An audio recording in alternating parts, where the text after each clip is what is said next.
présidentielle. Vous imaginez ce que ça va être quand on va se rapprocher jour après jour du premier tour? Parce que tout va commencer au premier tour.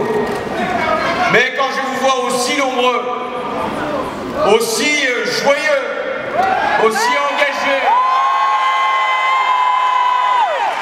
aussi déterminés, aussi convaincus, je me dis que, au-delà des enquêtes d'opinion dont je ne sais rien, vous êtes le meilleur indicateur de la victoire qui se dessine.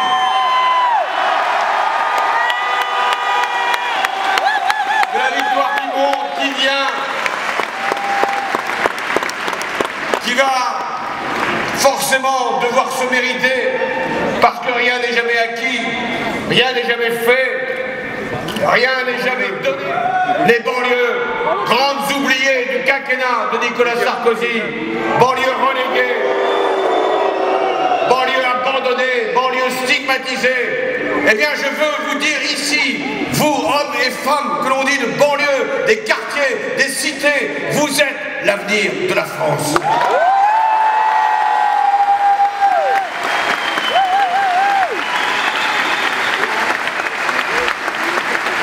Jeunesse de France, vous êtes la génération montante, vous êtes aussi des hommes et des femmes qui affrontent durement les réalités, je ne les ignore pas. Je sais ce qu'est la situation du chômage dans les quartiers de nos villes, où pour les plus jeunes, ça peut atteindre 30 à 40% de la population qui est sans emploi. Je n'ignore rien de la difficulté d'accéder au logement.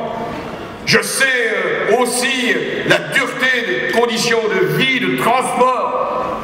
Je sais aussi que l'insécurité est toujours là, présente, et que la violence s'est diffusée.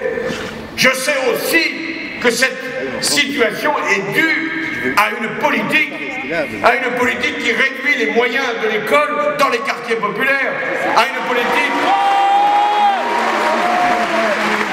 qui ne respecte pas sa parole pour la rénovation de nos quartiers, faute de crédits nécessaires, d'une politique qui n'a pas créé les emplois là où ils étaient espérés, attendus, d'une politique qui, chaque fois, soupçonne la jeunesse d'être finalement ou paresseuse, ou incapable, ou dangereuse, alors que cette jeunesse est notre force, notre vitalité, notre espérance. 150 000 jeunes sortent du système de formation et de qualification sans aucun diplôme. Comment l'admettre, ce taux d'échec qui frappe souvent les jeunes des quartiers populaires? Comment accepter la déscolarisation, le fait qu'un certain nombre de jeunes n'aillent plus à l'école même avant 16 ans?